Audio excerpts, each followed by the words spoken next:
logo with a white background on it.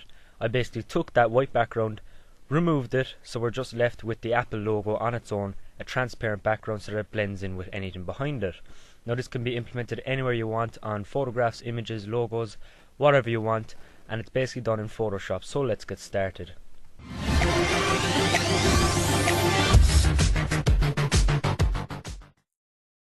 So here we are in Photoshop, and first off what you want to do is you want to create your new file. So you just want to go to File, New, and set your dimensions whatever you want. It doesn't really matter, but you want to make sure that your background color is set to transparent. This is very important for deleting your background, so make sure it's set to transparent. But I already have one made here, so I'm just going to open up one I already made right there, and basically it's just a black background with some text. I'm going to put in my image here, so I'm just going to go to File, Place, and I'm going to look for that image. So here it is, the logo. Click on Place, and there it is. Now I'm just going to resize that a small bit so that it won't take up the whole thing. We might put it to something like 60% height and width. And when you're happy, we're just going to get straight into it. Now what I've noticed is a lot of people like to do this with the eraser tool. So right here on the left panel you have all your tools, and one of the tools is the eraser tool, and people like to go along and try and erase the background. Now this is fine, it does work.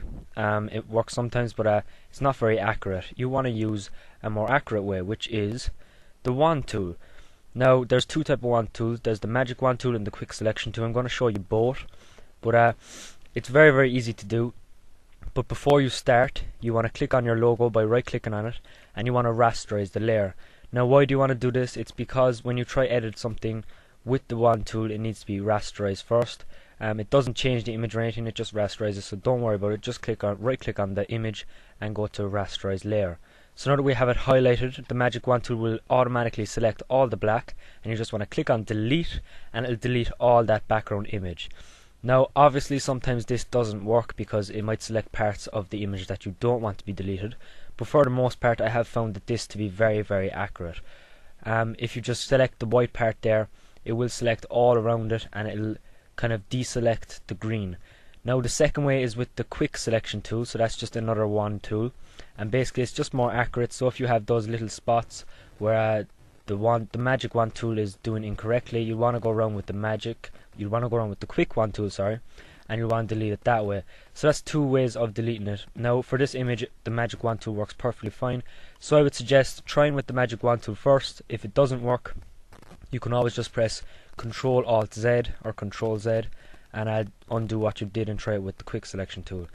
But that's all I have for you guys. That's a quick little tutorial how to delete a background image of a logo or a picture, and there's more and more to come, so make sure you hit that subscribe button above for more HD tutorials.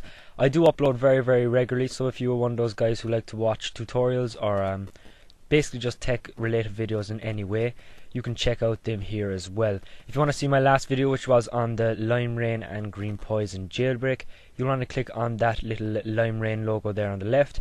If you want to check out my next video, which I don't know what it's going to be yet, but I presume it's going to be something in the tutorial sense or maybe in the iPhone sense, you want to click on that question mark there. You can hover over it and it'll tell you what that video is. Otherwise you can just click on that big yellow subscribe button there to subscribe for more tutorials and tech talk. But thank you all for watching, and this is Z Tutorials signing out.